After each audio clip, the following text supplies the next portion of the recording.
Hello and welcome to the Wealth Advisory's Top 10 for November 2021. I am your host, Jason Williams, and as you may have noticed, Britt and Ryle is not with me this week. Britt is actually pursuing other opportunities and has left the Wealth Advisory. We wish him the best of luck, and we really appreciate his time here and hope for all of his success. But the show must go on, so I'm here, and with me I have one of my older colleagues. I'm going to say older, more tenured colleagues in the industry. This is Jason Simpkins. Jason and I met years and years ago when I first started in the newsletter industry, and he was one of the guys that sort of helped me get my feet under me, so to speak. And he runs an investment service called Wall Street's Proving Ground, and he also has one of our stocks in his portfolio, Maxar. And so I wanted to bring him on as somebody who's also really interested in the future of the space race, and sort of talk about Maxar a little bit, but more so talk about an under-the-radar opportunity that Jason's uncovered in a stock that may have even more potential than Maxar, but really just nobody's picking up on yet. And I really wanted to have him let you in a little bit on this one. So.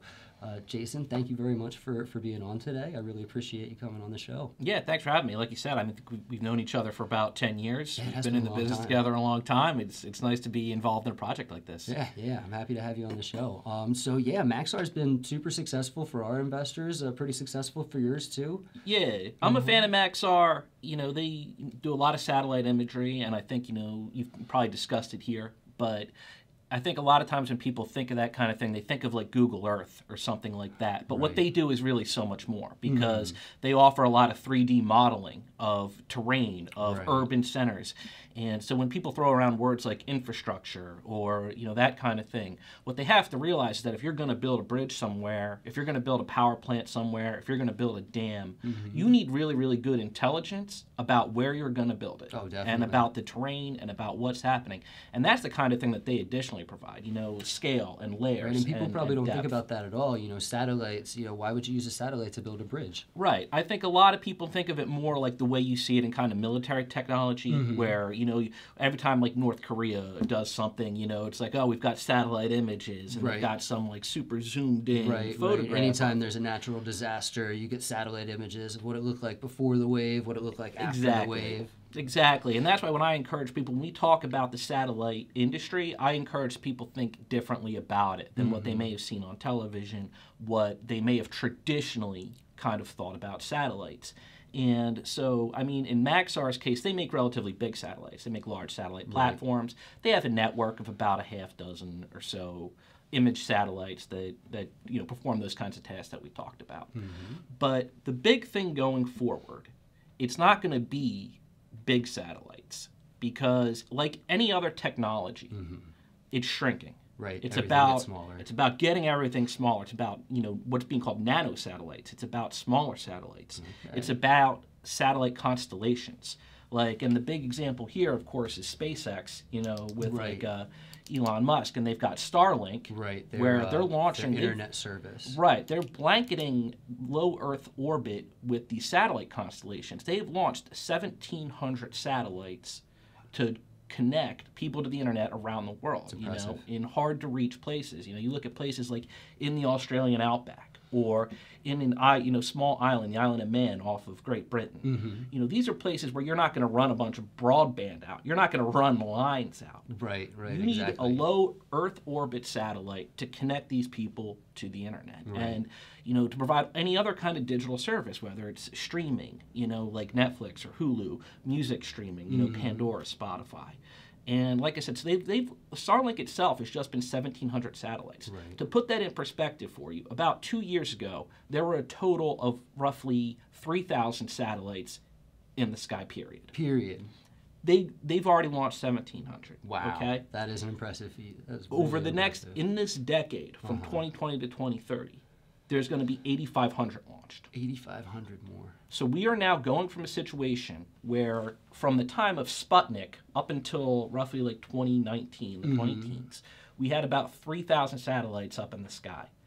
We're going to add more than double that this decade. Okay, so we're going to go from about 3,000 to nearly 12,000. That's a lot of satellites, but they're not the satellites that people really think of, right? They're not these huge, satellites that you see the pictures of, in science class and things like that. They're much smaller. Exactly, they're small, and so that's really what led me to the company that you were alluding to. It's called. And what they do is they make small, cheaper satellites. Because in addition to just being just kind of like a riskier, bulky endeavor, launching a satellite can be really expensive.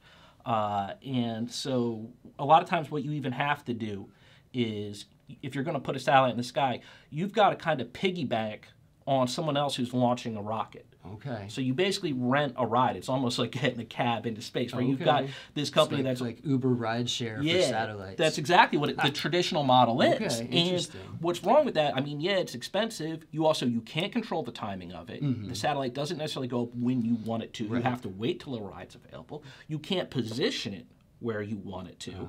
It has to go wherever the ride's going. No, it's going where everybody else is going. It's more of a bus stop type thing. So what we're looking at with this company, they make these smaller rockets, and their goal is to just launch them almost daily by 2025.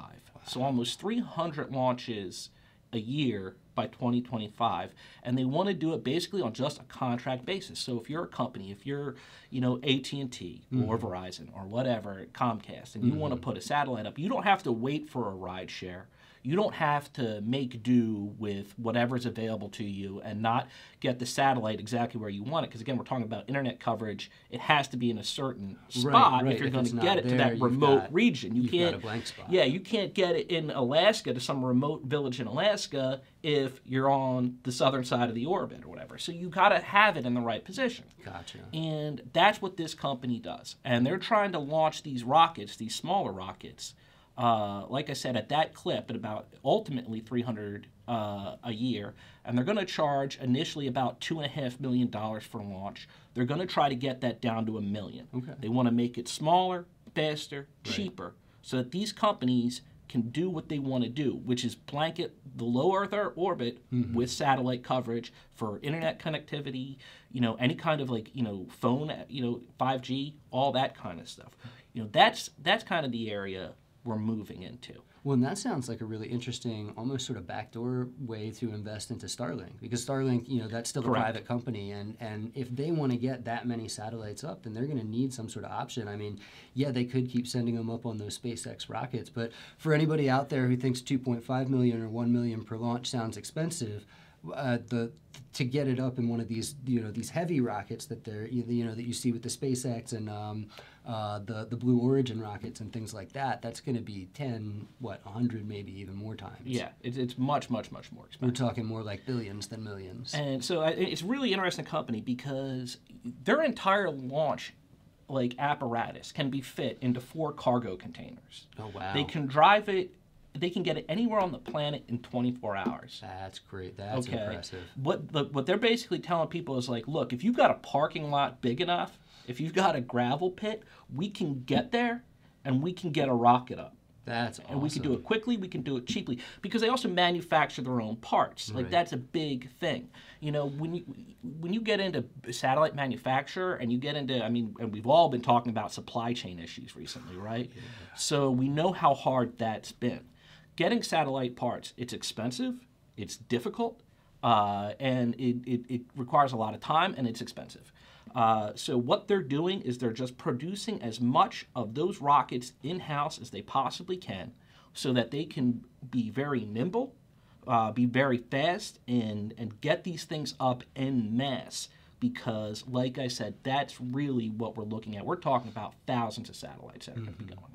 That's impressive, and it just makes perfect sense too, because if we want to blanket lower Earth orbit with satellites, then we just can't send one big rocket up with a couple thousand satellites in it and just let them out. They're just going to all be right there. We'll have great internet coverage in that one spot, but nothing anywhere else. Correct. And even just the perspective on it, we can't put thousands on a single rocket, but right now, like what Starlink did, they put 143 on a single rocket. Okay. So you can fit hundreds of these satellites on a single rocket. And if you have your own rocket company like Elon Musk does, you can sort of put them wherever you want. Or you can charge whatever you want. You can do whatever you want. If people want to catch a ride with you, they're kind of, at what you want to do. But if you want to do it by yourself and you want to go to, an independent contractor, you want to go to a company that specializes in this, where this is their business, and they're just here for you, and they're going to do it to your specifications, and they're going to do it quickly, well, then that's what this company's going to provide. Impressive. They just went public. I would say they just went public over the summer. Okay, so that's probably one of the reasons that they're still so under the radar. Yeah, exactly. A few of these companies, it's still trading really low. It's below about $10 a share still, which is roughly where it listed. Okay. And they also got a big milestone coming up, because they've been working, in addition to obviously doing private sector work. They are already reaching out, and they've already struck deals with the government, because this is the thing for the government. That's where you really want to get the money from. Exactly. This isn't even just a private sector thing. When we look at something like Space Force, Space Force is going to have to launch a ton of satellites. They know this. And so this company, they've already conducted one test trying to launch a package for Space Force. They've got a second one coming up, a second trial coming up in November, where they're going to try to do this and demonstrate that they have the capability to do it, and that they can be a long-term partner for the U.S. government and for the U.S. military. That's going to be a huge milestone for them if they can pull it off. And that's coming up in a couple weeks. And I'll tell you what, once that happens, if they succeed in doing that, the stock's going to probably double overnight. Right, You're going to see immediate action. Yeah, no. People are waiting. I know people right now are kind of skeptical. They're like, can you do this?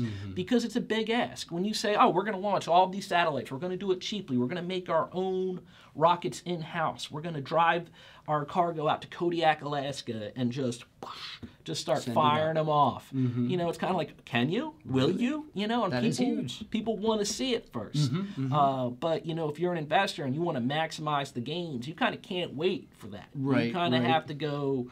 You got to put the risk up. And exactly. that's kind of where it's at. And I think come November, when this company proves what it can do, I think it's really going to be something of a homecoming for them. It's not going to be flying under the radar anymore. No, I don't. I think it's going to be pretty much way out in the open. Yep. No, that is really exciting. That's really exciting. And so there you have it from one of our experts here. It sounds like this company really has something going for it. Honestly, it sounds like, if Starlink or anybody really wants to have a successful satellite-based internet program, they're going to need rockets like this. And we've got a test coming up that, if it's successful, could double the stock. Now, you might have noticed that when Jason mentioned the name, we beeped it out. That's because this is a recommendation for his paying subscribers. And you all know how serious I am about protecting our paying subscribers. I'm serious about protecting Jason's as well. So if you'd like to learn more about it and more about his investing service, you can find a link in the description below the video on YouTube, and I'll put a link in the email that I send it out to with the Wealth Advisory. And Jason, again, thanks for coming in and talking about that. And also, thanks for providing me a perfect segue into our top 10 list, because Maxar is actually my #1 pick this month. Terrific. Well, thanks for having me. Like I said, we've known each other for a long time. This is great. I hope we have more chats like this. Oh, I really hope so, too. It's I think I'd really like to have you on more. I'd like to have some more people on. I think that it's a great opportunity. So, awesome. Let's get into the list, and you stick around and see where we're investing this month. Let's do it. Okay, so like I said, my first pick is going to be Maxar, both because Jason and I just talked about space stocks, and because honestly it looks like it could have a lot of short-term momentum behind it. It's been trading in a really tight range recently, and it's close to the bottom of that range now, so I think it's really got a chance to pop up this month. So Maxar is #1. Next up, I'm going to keep Bank of America in the fold this month. I learned my lesson about cutting winners a few months ago. Bank of America was a winner. I think we got about a 10% gain out of it this month, so I'm going to let it keep running. I said banks were looking cheap. Someone was obviously listening, and they're less cheap now than they were last month, but I think there's still room for another 10%. So we're bringing Bank of America in as #2. And then, believe it or not, Bunge, or as I used to like to call it, Bung, is a momentum stock right now. It's got some momentum behind it. It's a boring company, but it seems like investors really like it. Shares were up double digits last month, so I'm going to bring it into the top 10 this month and see if that trend sticks around and gives us some gains. #4 on the list this month is going to be Dick's Sporting Goods. You guys know I love Dick's Sporting Goods. It's the top stock in our portfolio this year. So far, it's up, I think, over 130% for the year. I mean, it's just been performing so well, and I'm positive it's got more to go before the year's out. Management is getting ready to report quarterly numbers late in November, and recently those numbers have just been off the charts, and every single time they report, the stock jumps. I think we've got another blockbuster round of results coming our way, so I want to get it back into the top 10 this month. Next up, number 5, rounding out my first 5, is Innovative Industrial Properties. I've always said, you know, when this stock gets into the top 10, it doesn't come out for a long time. And honestly, you know, it was a big winner. It's been a winner for me the past couple of months, so I've let it run, and I'm going to keep letting it run. I really don't see any reason to break up a good thing, you know. So that's going to be number 5.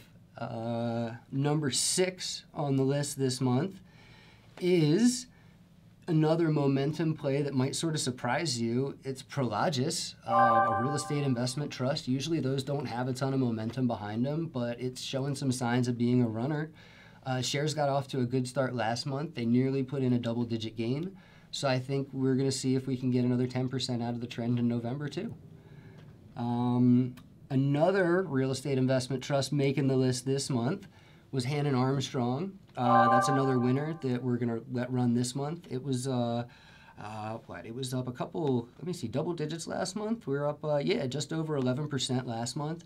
So we're going to let that one run again. I think, honestly, it's just a smart investment when everybody's clamoring for carbon reduction, but nobody's really lining up to turn off their AC or the refrigerator. So it's obvious that either the government or private enterprise needs to step in and do something. And you all know that I think private enterprise is way more efficient at allocating capital. So that's why I expect Hannon Armstrong to get more than a few government incentives, you know, coming its way in the coming years. So that's our number 7 pick. Coming in number 8, we're going a little bit out into the technology world and bringing QuantumScape on. I think QuantumScape was actually a pick last month and didn't do well. It was down about 4%.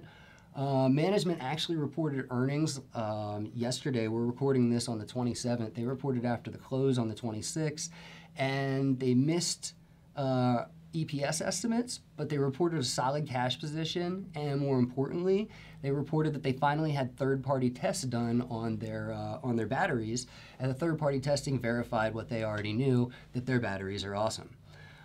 So that's really great news because everybody was sort of clamoring for them. So like, you know, let us look at your data, let us look at your batteries, and they've always held it really close to the chest. So nobody was really sure if their test results were accurate. But now we've got evidence that they are. We also got a new partnership with a big automaker. They wouldn't announce the name, but it's another OEM, a big one in addition to Volkswagen. I think really big things are ahead for the stock. I think the sell-off has been overdone, and I think that we all need to be adding it.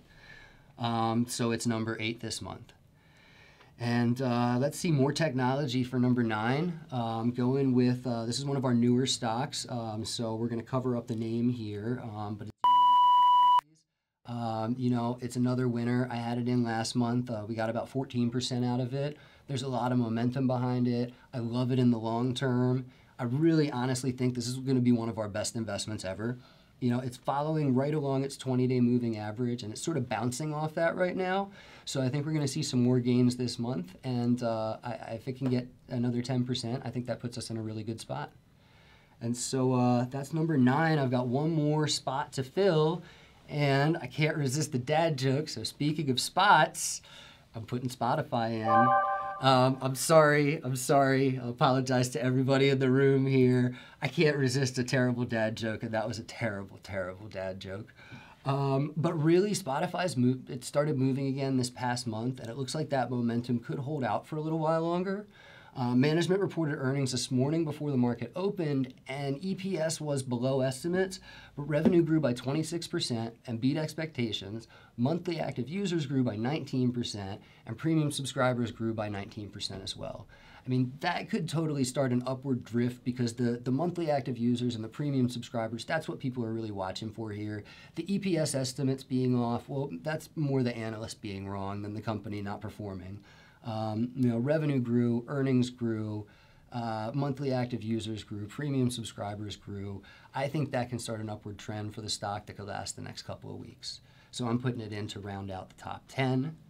And let's go through a little recap here. We've got Maxar, Bank of America, Bunge, Dick's Sporting Goods, Innovative Industrial Properties, Prologis, Hannon Armstrong, QuantumScape, and Spotify. And that's our top 10 for November. And thank you all for tuning in. Jason, thanks again for joining me. Thanks for having me. And for everybody watching on YouTube, don't forget to subscribe to the channel, click the like button, and hit that bell to make sure you get notified when we post new content.